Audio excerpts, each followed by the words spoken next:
Hey guys, I need you to take out your instruction book. We're going to go through, take a few notes on some pages while I'm not there. I'm going to be starting on page 10. Okay, so page 10. You can pause the video till you get your book out, but please work quickly. All right, some classes went over a few of the problems on page 10, but I'm going to treat it as if you haven't seen these problems. So follow along with me in your book. Anything that I write in my book, write in your book. Just consider this extra notes today. If you come upon a question as we're going through, just make a note, put a star, and you can check with me when I come back on Friday and we'll talk about it. All right, so at the top of page 10, they just give you several problems to solve. We're using our exponent rules. Number 1 says, which expression is equivalent to -4 raised to the -5 raised to the 0 power? Now remember, when we are raising a power to a power, we are multiplying the exponents. So -5 times 0 is 0. So I have -4 to the 0 power. Now we stated the other day that any number to the 0 power is 1. So if I look at my choices, A is 1, so that's good. -4 to the 5, that's not 1. 1 over -4 to the 5, no. And 1 to the 5th over -4, no. So A is my correct answer. All right, number 2, we have 7 squared raised to the 5th divided by 7 to the -6. All right, let's clean it up a little bit first. Raising a power to a power, 2 times 5 gives me 10 over 7 to the -6. Now remember, when we're dividing fractions, we subtract our exponents. When they're stacked, we subtract. So if I do 10 minus -6, remember minus a negative is the same as plus a positive. Those two negatives make a positive. So 10 plus 6 gives me 16. So I have 7 to the 16th power. Be sure you're writing the extra notes down in your book so you'll know where we got this number. All right, number 3 says, which expression is equivalent to 1 over 49? Select all that apply. Now, if you notice your choices, they're all 7s, but our number is 1 over 49. So you have to think, okay, how can I get 49 converted into 7s? So you have to think, all right, well, 7 times 7 is 49. So 1 over 7 squared is the same thing as 1 over 49. So now this is my value, and I want to know which of these have the same. All of them are multiplying. When you are multiplying with the same base, our rule says add your exponents. So here's where our integer rules are going to come in handy. And if you're still struggling with the integer rules, you need to look at your cheat sheet, maybe do some practice problems. You could even Google a YouTube video on integers. We still have some practice problems in Google Classroom. This is where it's on your end now to do a little extra work to get caught up. All right, so let's look at A. If we're adding the exponents, -1 plus -1. Same sign, we add and we keep the sign. So -1 plus -1 is -2. So no, we want, we do want that one because look, we got 1 over 7 squared, and we know that's the same as 7 to the -2. So yes, we do like this. All right, look at B. 8 plus -6. 8 plus -6 is +2, so no. All right, -5 plus 3. Different signs, subtract, keep the sign of the larger number. So 7 to the -2, so yes. And D, 7 plus -9. Different signs, subtract, keep the sign of the larger number. So 7 to the -2, so yes. And then E, -2 and 4, -2 plus 4. 4 is your larger number. We keep its sign, so no. Okay, you've got to know your integer rules.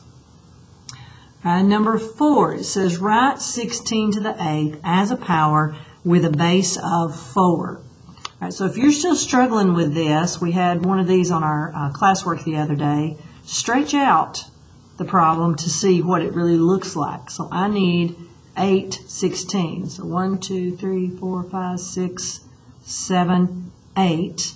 And I know that every 16 is 4 times 4. Because it said with a base of 4. So that's what I want to focus on. So we break this one down, this one. We just keep going. So for every 16, there are 2 4s. So that tells me I can just double my exponent. It says 16 to the 8th, so that should be 4 to the 16th power. And if I count 1, 2, 3, 4, 5, 6, 7, 8, 9, 10, 11, 12, 13, 14, 15, 16. Okay? But if you realize there are 2 4s in 16, you know that you just double the exponent. But stretch it out. If you need to see it, by all means, write it out. Okay? All right, let's keep going. Number 5 at the top of the next page. It says, look at the equations below. Choose true or false for each equation. This is very similar to the one you had on your classwork on Tuesday. All right, we have different bases, same exponent. Let me zoom this in a little for you so we can see it. I know you have your book, but it'll be a little easier to look at. There we go. All right, so different bases, same exponent. We go ahead and do what it's asking. So 2 times 3 is 6, and we keep the exponent. So 4 to the 6th and 6 to the 4th is not the same thing. All right, B, we are dividing 5 squared divided by 5 to the 3rd. When we are dividing, we subtract exponents. When they're stacked, you subtract. So 2 minus 3 is 5 to the negative 1, and that is the same as 1 over 5, so yes. All right, C, 6 to the 3rd raised to the 4th. 3 times 4 is 12. 6 to the 4th raised to the 3rd. 4 times 3 is 12. So yes, those are equal. All right, D. 3 squared over 3 to the 7th. When they're stacked, we subtract. So we're comparing 3 to the negative 5. 2 minus 7, take the sign of the larger number, is negative 5. And they're asking, does it equal 3 squared times 3 to the negative 7? Multiplying, so we add our exponents. 2 plus negative 7 equals negative 5. So true. Okay. All right. E, it says 8 to the 0 over 8 to the negative 4. All right, so you can look at this as 8 to the 0 is the same as 1. And 1 over 8 to the negative 4 does not equal 8 to the negative 4. Or apply your rules. 0 minus negative 4 is 4. 8 to the negative 4 is not the same as 8 to the 4th. So no. All right, and then F. 4 to the 10th divided by 4 to the 5th. Is that 4 to the 2nd? We're dividing, so we subtract. 10 minus 5 is 5. 4 to the 5th is not equal to 4 to the 2nd. So false. Okay? You just have to work those out. It's not something you need to be guessing at. Just work through, use your exponent rules. All right, let's look at number 6. This says to write these numbers as a product of a whole number and a power of 10, then describe the relationship between the place value and the exponents. All right, so let's get this. So let's start in the middle, because that's a little easier spot to make sense of. If I have 3, and it says a whole number and a power of 10, if I have to do 3 times 10, that's too much, but I want to know 3 times 1, and we know any number to the 0 power is 1. So 3 times 10 to the 0 is 3. So if I look at the 30, we know 3 times 10 is 30. And we know there's a 1 there. There's always a 1 if you don't see an exponent. All right, 300 is 3 times 100, and 100 written as a power of 10 is 10 squared. So you should see a pattern now with our exponents. So 3 times 1,000, and 1,000 can be written as 10 to the third. Okay, so let's work backwards. You see the pattern that we're going up. So if we look at it in reverse, we're going down. So this must be 3 times 10 to the negative 1. And it is, because this would be 1 over 3. Well, that would be a pot, but you see, it'd be 1 over 3, or 3 to the negative 1. So we got that, okay? So just follow your pattern. And then 3 times 10 to the negative 2. And 3 times 10 to the negative 3.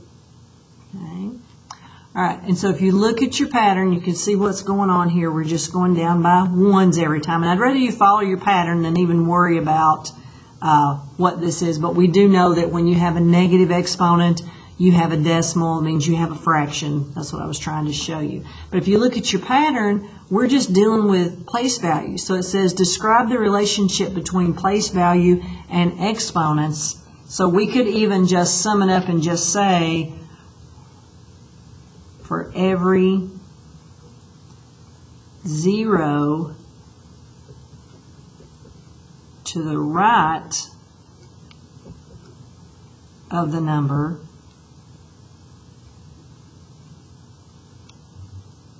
is the exponent, because it's your place value. So we had 3 zeros, our exponent was a 3. We had 2 zeros, exponent was a 2. We had decimals down here, so this is every space behind the decimal gave us this exponent, okay? So 3/10 is the same as 3 times 10 to the negative 1. Okay, so you're just following your pattern. All right, let's move on to the next set. Now we're going to talk a little bit about square roots and cubes. Now we've already talked about square roots in your journal. We made a whole table from 1 all the way up to 15 showing you your perfect squares. Okay, so we're still using that information. So at the top of the page, and just follow along with me, just keep going like you've been doing, add in your book as I do.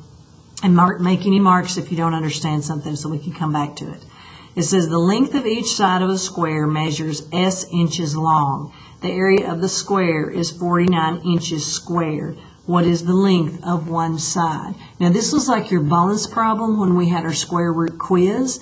I gave you the area of the square and I asked you to find the side, because we had talked about in class that a square, all the sides are the same. Okay, so a square has 4 equal sides. That's why we can just put S on every side. Okay? And they're saying that this blue space is 49 inches squared. Sorry, it's getting a little fuzzy. It will clear back up for you in just a moment. All right, so below, they're just trying to kind of walk us through. So A says, describe in words how to find the area of the square given that each side is S inches long. So we know that area is usually length times width.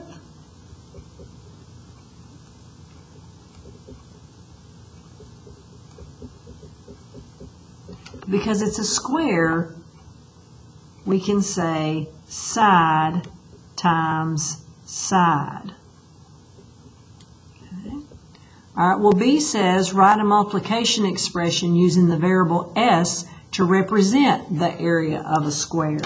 So we could say that area equals side squared, because it's side times side. And I'm actually jumping ahead just a little bit. That's really what C is wanting. So let's stretch it back out. We could say that area is the side times the side, okay, because that means the same thing. So C says write an expression using the variable and an exponent. So there's our area equals side squared.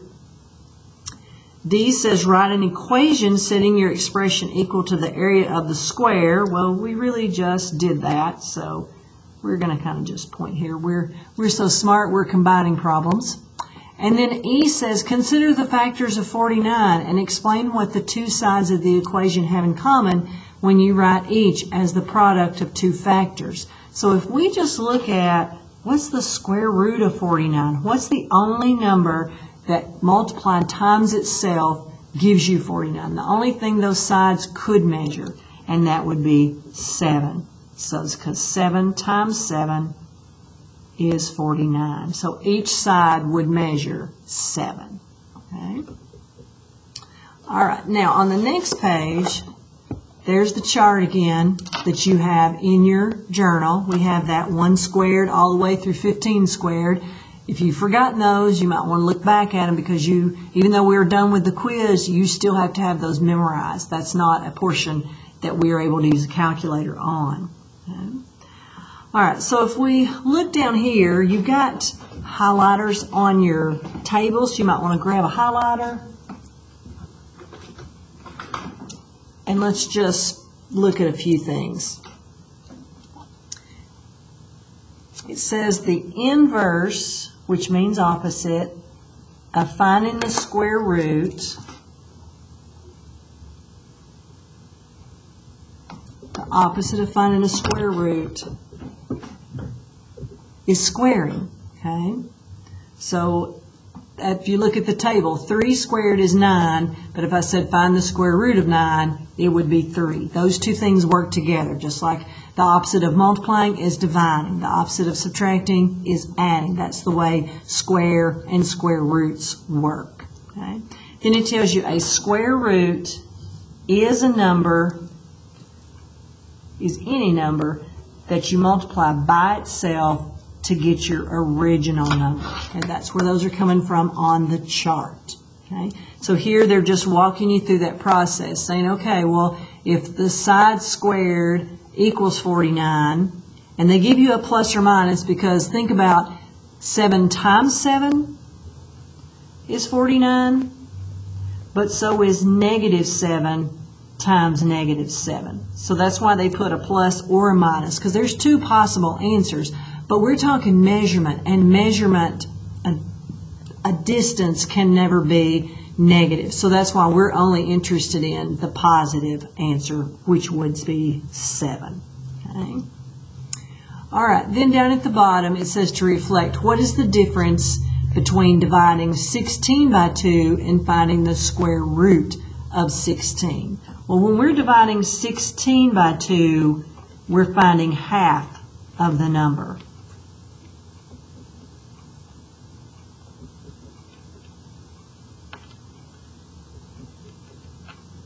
Which would equal 8. Okay? You're finding the number when added to itself, it gets you back to 16. But if we want to know the square root of 16, we're looking for what number multiplied times itself gives you 16. So we're looking for that 4 times 4 is 16. Okay? We're looking for the multiplication number. And even though dividing and multiplying are two opposite operations, they're not working together on this. Okay, so the square root of a number is not dividing, it's finding the factor multiplied times itself. And you just have to memorize those. Okay. All right, let's move on to page 14.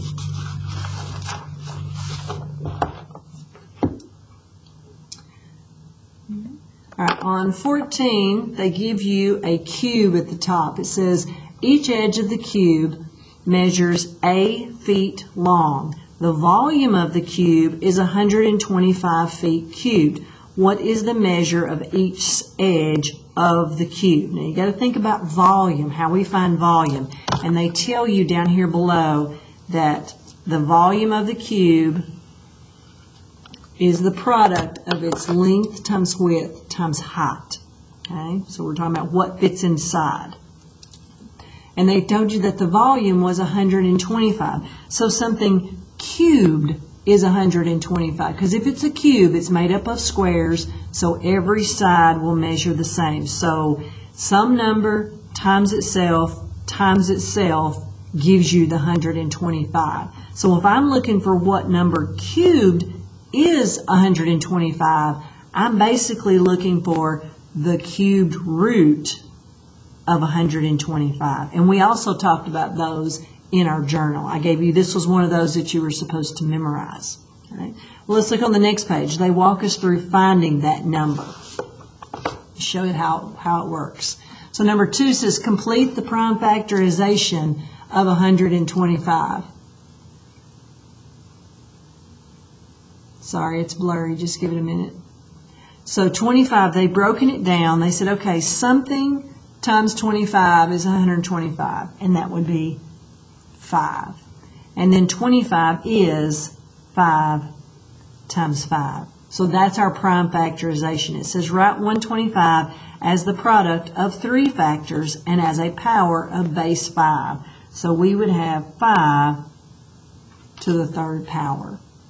Number 4 says, what does 125 have in common with a cubed when 125 is written as a power?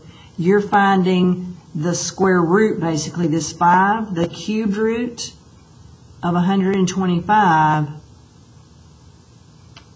is 5. They're showing you how to work it both ways. Okay? All right, then down below, when we can take the number, when we can find that whole number that gets multiplied by itself 3 times, that's called a perfect cube. Okay? So the product of an integer used as a factor 3 times is a perfect cube. So 125 is a perfect cube because we can find its cube root. That's the inverse of cubing the number. Okay? So they're walking us through here. They said, okay, well, a cubed is 125. So that means the cubed root of 125. So it says each edge of the cube is 5 feet long. Because if I put inside here 5 cubed, that would hold the same value. So 5 cubed equals 125. All right, then at the bottom it says try it. So something cubed is 8. So basically we're asking for the cubed root of 8, and that is 2, because 2 times 2 times 2 is 8. Okay? The cubed root of 27, because it's asking what cubed is 27, and that would be 3. 3 times 3 is 9. Times 3 is 27. Okay? And I believe in your journal I gave you the cubed numbers, the first 5.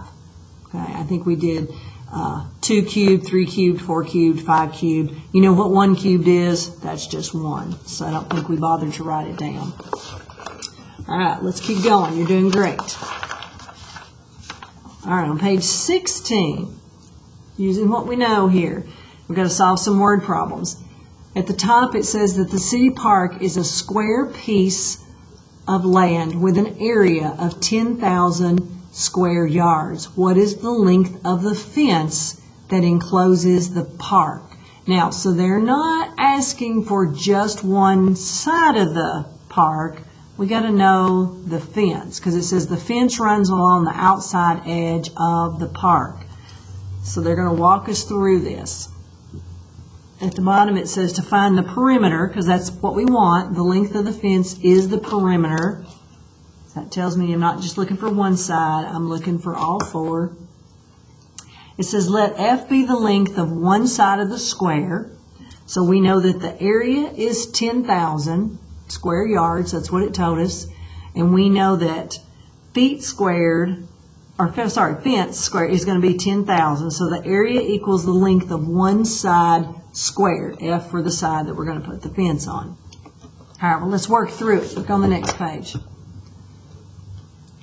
Number 8 says, what number squared equals 10,000?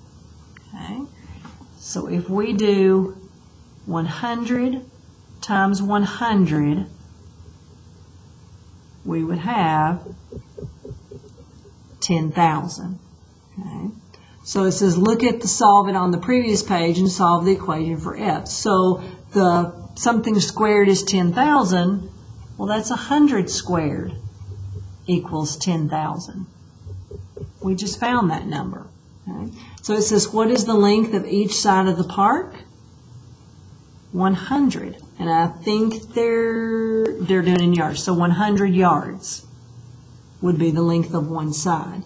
So it says write and solve an equation to find the perimeter of the park. Well, how many sides did the park have? It had 4 sides. So we're looking at 4 times the F is going to equal the perimeter. Okay, I'm using F for the side and P for the perimeter. It says what is the length of the fence that encloses the park? So if I plug in my number, so because each side is going to measure 100, so P equals 400. Okay, so 400 yards would be my fence. All right, C13 says the park's rectangular garden area is 450 square yards. Its length is twice its width. Find the dimensions of the garden. Begin with the equation 2W times W equals 450. Write the equation using exponents and divide both sides by 2. Solve and write the garden's dimensions. All right, so let's look at it. All right, so it says to rewrite the equation using exponents. So instead of 2W times W, we can say 2W squared equals 450. And then they're walking us through how to solve it. So they said, okay, we'll divide both sides by 2 because we need to get W by itself. So divide both sides by 2. And you will have W squared, because these reduce out, equals, and then 450 divided by 2 is 225. So something squared is 225.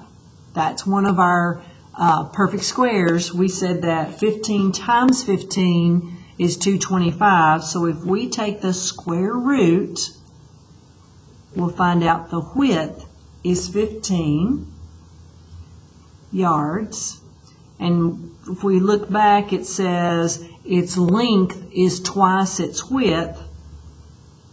So if the length is twice the width, 2 times 15 gives us 30. So the rectangular garden has 450 square yards, and it measures 15 by 30 because its length is twice its width. Okay, but they gave us something to get started there with. All right, let's move on to the try it. It says the volume of a cube is 1,000 centimeters cubed. What is the length of an edge? If you have volume and you want the length of an edge, you do the opposite. So if it's a cube, we're going to cube root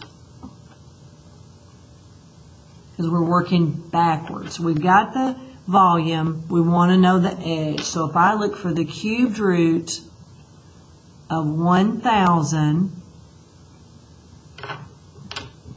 you'll find that it is 10 centimeters because 10 times 10 is 100 times 10 is 1,000. Okay. All right, number 15. A gift box in the shape of a cube has a volume of 216 centimeters cubed. What is the area of the base? So this one's a little different. We're not just looking for one side. This one, they gave us volume, and it's a cube, and we're looking for area of the base. So the first thing I have to do, because I need area of the base, and to find area, I'm going to be doing side squared. So I got to know what the side measures. I got to know the edge. So I'm going to do first the cubed root of 216, which is 6. That wasn't one that we kept in our chart, but it's close to our 125, so we should know it's going to be the next number up. So it's 6 centimeters. So that's the length of the side, but it says what is the area of the base? And we know the base is a square because it's a cube. So we're going to do area equals side squared. And our side is 6. So 6 squared is 36 centimeters squared. Okay. So you got a couple of steps you got to go through on that problem. You're using the cubed root, and then once you find the edge, then you got to multiply it times itself so you can find area of the base. Okay. All right, and then 16, it says a scientist finds the temperature of a sample at the beginning of the experiment is T degrees Celsius. After 1 hour, the temperature is T squared degrees Celsius. If the temperature after 1 hour is 81 degrees Celsius, what are the two possible original temperatures? And what's the difference between the possible original temperatures? All right, so we know that after 1 hour, we have T squared equals C. We also know that after 1 hour, it's 81 degrees Celsius. So we can say T squared equals 81 degrees. So we're asking what times itself gives you 81. So we're basically looking for the square root of 81. And it says what's the two possible original temperatures? Because unlike measurement, temperature can be negative. So we're looking at the positive and negative answers. So your temperature could be -9 or it could be +9. -9 squared is 81, 9 squared is 81. Both of those are doable temperatures. And then the last part says what is the difference between. So think about a number line from -9 all the way up to +9 is 18 degrees Celsius. Okay, because I'm looking for their difference. So I looked at -9 -9, because difference means subtract, and I got -18, but we're talking about distance, and distance is not negative, so 18 degrees was my answer because that's its difference. Okay. All right, we're doing great. Let's look at page 18.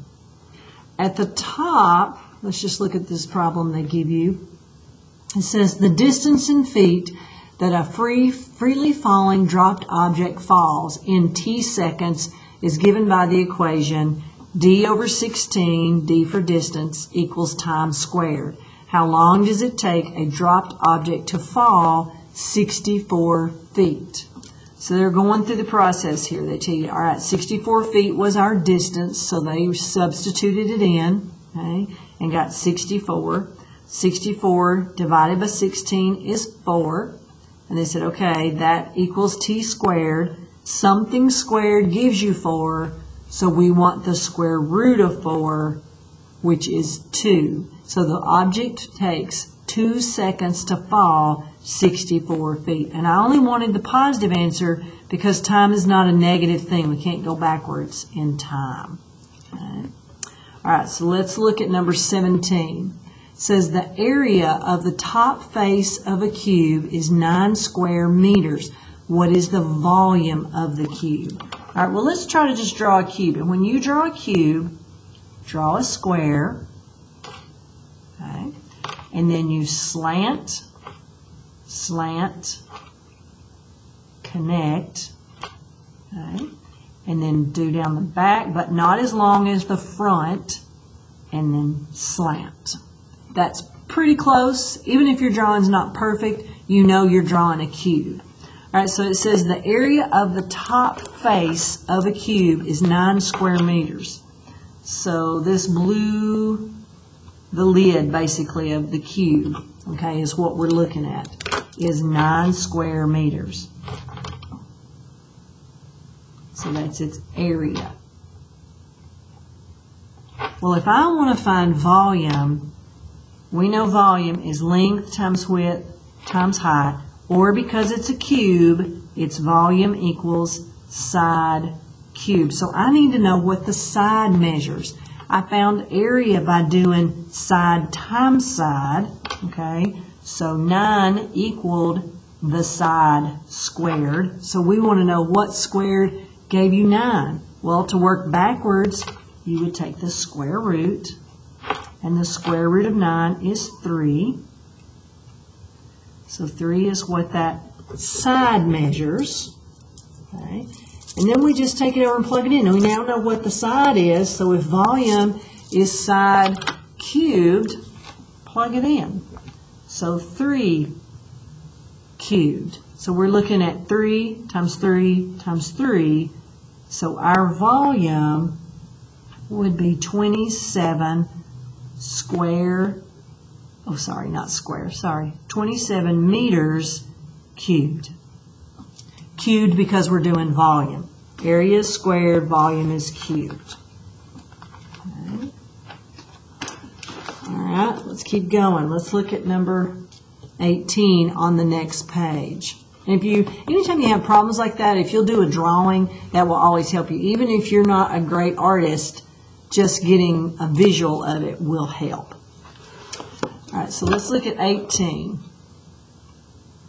It says the length of each edge of a cube is x centimeters.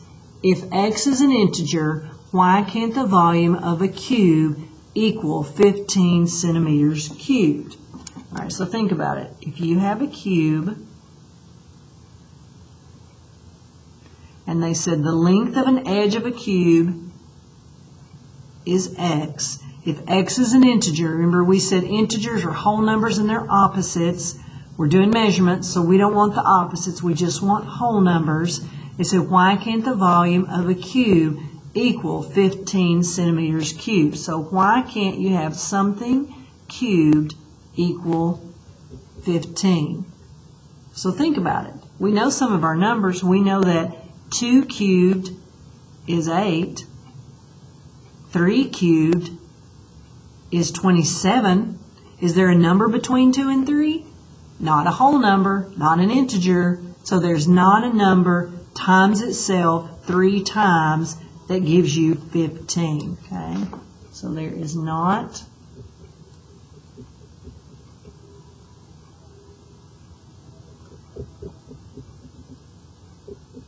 an integer